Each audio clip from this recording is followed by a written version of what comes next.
Hello, hello everybody les amis, salut c'est Sébastien sur Actualia on YouTube et www.actualia.fr.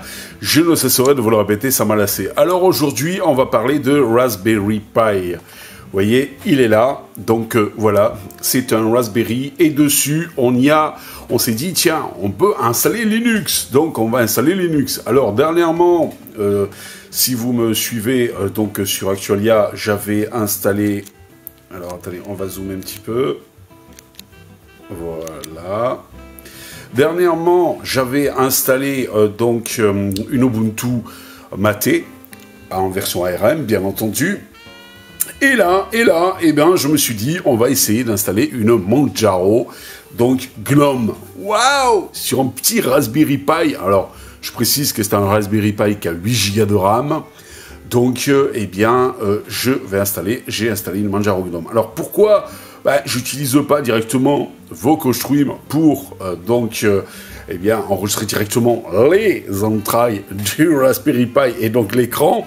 Eh bien, parce que ça rame. Eh oui, c'est un petit Raspberry Pi, les enfants. C'est pas un super PC. Et donc, bon, déjà, je trouve que c'est pas excessivement réactif. Donc, tout simplement, en action, si en plus j'y mets VocoStream, c'est pas la peine. Alors donc, j'ai un petit peu donc lancé le truc, vous voyez, alors, il y a le moniteur système, il est là, voilà, alors vous voyez, même quand vous déplacez les fenêtres, ça saccade un peu, c'est pas super fluide, vous voyez. Et là, vous êtes déjà à 12, 10, 20 et 15% du CPU, voire même des fois ça monte jusqu'à 50, juste en activité comme ça. Donc là, je fais rien de spécial. J'ai juste mis le moniteur système. Donc, c'est un peu léger. Là, ça a tendance à rebaisser, mais il suffit que peut-être que je bouge un petit peu. Hop, vous voyez, dès que je bouge un petit peu la fenêtre, ça remonte. C'est là où on voit le côté un petit peu pas très véloce de Raspberry Pi. Alors, si jamais ici, on va là, on va aller dans Paramètres. Vous voyez, il y a un temps à chaque fois. Voilà, on va aller dans À propos. Et là, vous pouvez voir que donc c'est bien donc la version 8 Go de RAM, 7,6 parce que je pense qu'il y a 400 mégas qui sont alloués à la vidéo. Vous voyez, la carte graphique c'est une V3D 4.2 et donc c'est bien Manjaro ARM en 64 bits. Avec la version de GNOME c'est la 41.3 et je suis sur un système X11. Voilà, le processeur il le reconnaît pas. Voilà, donc il ne peut pas me dire ce que c'est exactement. Donc, voilà. Donc, tiens, on va essayer un truc. On va voir. Alors, vous voyez, même là, pour Mac, vous voyez, ça met un certain temps à arriver.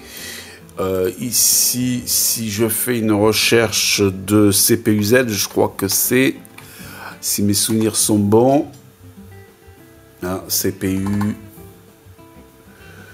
Apparemment, il n'y est pas. Donc, c'est dommage. Voilà. Alors, on a pu mettre donc tout ce qui est compise avec les fenêtres gélatineuses que je n'ai pas enclenché parce que donc c'est pas la peine. Mais donc, on a pu les avoir au point de vue extension. Le Vital ici en haut. Voilà, ici en haut. Je l'ai aussi pour donc tout ce qui est température pros. Ressources, CPU, GPU et tout ça, il n'y a pas de problème. Le sélecteur d'espace de travail, vous voyez, donc il y est sans problème. Avec bien sûr le cube, vous voyez, donc voilà, sans problème.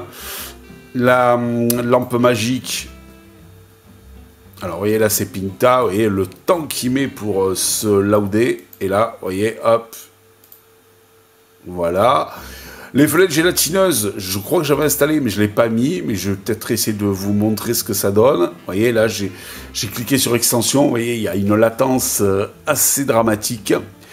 Alors, les fenêtres gélatineuses, est-ce que je les avais installées? Ah, même pas. Compis lampe magique, j'avais même pas installé. Bon, ben, on va le faire. On va voir. Alors, impossible aussi d'installer Google Chrome, qui n'est pas compatible avec l'architecture ARM. Donc, j'étais obligé de passer par, comment il s'appelle, eh bien, Chromium, qui lui, donc, est compatible. Cherchez l'erreur. Alors, c'est quoi? C'est Compis. Voilà, et Compis Windows Effect. Hop. Installer. Voilà. Voilà. Et dans la théorie, si on lance fichier... Oh là là là là là là là là. Oh là là là là là là là là. C'est pas mal. Mais c'est pas si fluide que ça quand même, malgré tout. On sent que c'est pas si véloce que ça. Mais bon, ça a le bénéfice de fonctionner sur un tout petit appareil. Voilà, voilà, voilà. Alors, j'ai pu installer donc... Glom Disk existe, vous voyez. Là, bien sûr, c'est sur une lecteur de carte SD, parce que c'est le micro SD que vous avez dans le paille, donc en bas. Voilà, voilà. Le Glom Voicer pour avoir la météo aussi fonctionne. Telegram fonctionne. Discord, j'ai pas pu le faire fonctionner. Chromium, il est là. Jerry pour donc en fait la messagerie, ça y est aussi. LibreOffice. Vous voyez le temps que ça met pour charger LibreOffice. Voilà, et de l'afficher. Voilà, c'est quand même assez chaud, donc ça, non, ok, voilà. Vous voyez, donc c'est pas si véloce que ça. Pinta, je vous l'ai montré, donc Calculator aussi, voilà, c'est la calculatrice. Bon, là, c'est un peu plus véloce pour démarrer. Pinta, je vous l'ai montré, vous avez toujours le truc de capture d'écran. VocoStream, mais qui est hyper, donc, dramatique. À enclencher, quand vous l'avez enclenché, vous sentez une lenteur extrême, c'est pas la peine, d'où le fait que je filme directement l'écran. Video Downloader, il est là, voilà, pour enregistrer donc des vidéos.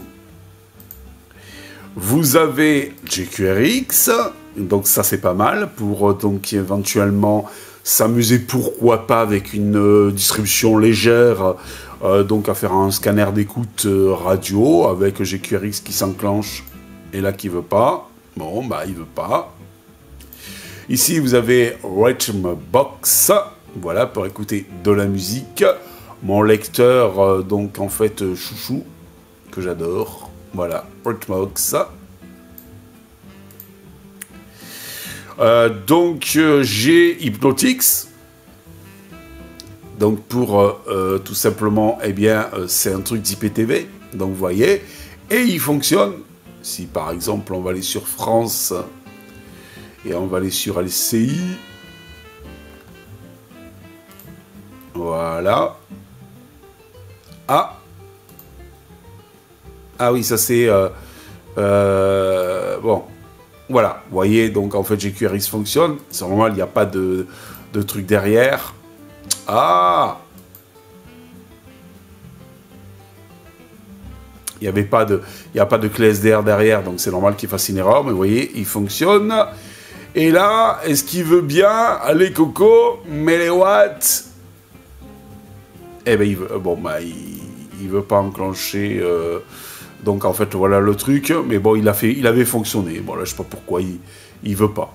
Bon, bref. C'est assez aléatoire. Ici, vous avez donc le lecteur vidéo. Et là, peut-être que si on va chercher le truc de CNews,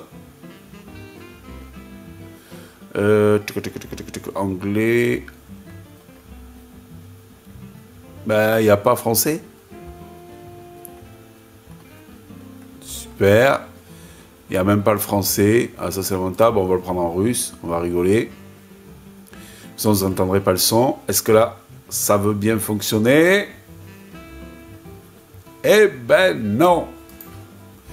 Bon, vous voyez, c'est quand même assez aléatoire. Vous avez Cheese ici, Audacity. Et chaque fois, il y a ce temps de l'attente pour afficher les programmes. Ah, voilà, le voilà. Donc Audacity, c'est la version 2.4.1.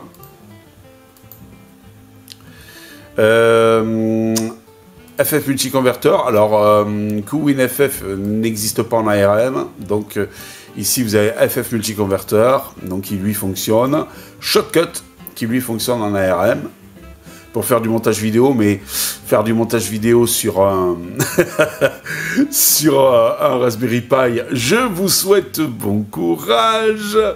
Vous avez Hatcher, donc il y a un truc d'ailleurs que je suis en train de me poser la question, vu que c'est de la RM, vu que vous avez Hatcher, s'il veut bien fonctionner, il a fonctionné normalement, là, je sais pas pourquoi, ah, voilà, vous avez la fonction clone disque, alors je me dis, si je clone le disque sur un SSD, et que j'essaie de booter sur mon Mac M1 sur cette Manjaro GNOME, est-ce que ça va marcher? Il faudra que je teste, et si ça marche, je vous en ferai une vidéo, voilà, c'est juste une petite truc comme ça. Et bon, pas Mac, donc ça c'est le gestionnaire de fichiers pour bien sûr installer des logiciels sur truc, mais vous voyez, donc ça rame un petit peu, vous n'avez pas tous les logiciels. Alors des fois il va vous dire que vous avez un logiciel, mais après quand vous avez essayé de l'installer, il va dire ah oui non mais c'est pas compatible avec l'architecture ARM. Ah c'est pas cool. Que j'aurais bien aimé qu'il sélectionne pas mal que les logiciels ARM, je parle dans les dépôts AUR. Et là, vous avez le Web Catalog. Alors, Web Catalog, j'avais essayé d'installer donc des choses avec Web Catalog qui, je vous rappelle, donc, vous voyez, là, je sais pas, mais j'ai pourtant cliqué dessus et il veut pas démarrer. Donc, ah voilà, le voilà. Et donc, par exemple, ici, la Discord, vous voyez, si je fais Open, pourtant il est installé, vous voyez. Pareil pour Facebook, si je fais Open, bah, il n'y a rien qui se passe. Voilà. Alors, je vous avoue que en ayant une Ubuntu Mate, j'avais installé Ubuntu Mate dessus, eh bien, c'est un peu plus véloce quand même que cette donc Manjaro GNOME. Voilà. Après, j'ai pas pris le meilleur des DE. Voilà, voilà. Et là, vous avez bien sûr ajustement qui vous permet donc d'ajuster tout un tas de paramètres supplémentaires sur GNOME, quelque chose qui devrait être d'origine dans GNOME, et vous avez donc extension qui vous permet de gérer toutes les extensions. Alors Burn My, tiens, on va le mettre pour voir ce que ça donne. Ah ouais, bah, ça a l'air de fonctionner, les effets vidéo. Ouais. Moyen. Alors, là, on a lancé pas mal d'applications et tout. On va regarder un petit peu où en est la mémoire. Je suis à 2 Go de mémoire sur 8,2 Go. Pourquoi pas. Mais je pense que ça vient pas de la mémoire. Parce que là, il y a 8 Go chez mon Lenovo M700 avec un Intel i3 C1100, qui n'est pas quand même un truc de super véloce non plus. Et malgré tout, donc qui est beaucoup plus fluide que ça. Je pense que ça vient du processeur, qui est un Nupoco petit processeur avec 4 cœurs, mais c'est un petit processeur sur ce fameux Raspberry Pi, et c'est pas si top donc que ça. Voilà, alors donc en fait, sur une Manjaro GNOME, eh bien ce petit Raspberry Pi que vous avez là, eh bien donc ok, c'est, je dirais, pour faire de la bureautique ou 4 trucs, un peu de surf sur le net et tout ça va, mais ne vous attendez pas à beaucoup plus, voilà. Je dirais qu'avec une Ubuntu Mate, ça fonctionne quand même un petit peu mieux, mais c'est pas non plus super véloce. Donc, un Raspberry Pi en tant que PC, même celui en version 8 Go que vous avez là, ben, c'est pas ça quand même. Voilà, il faudrait qu'il y ait un processeur un petit peu plus véloce. Voilà, je vous dis ciao pour la prochaine vidéo, au Rebeccadio, sur Actualia.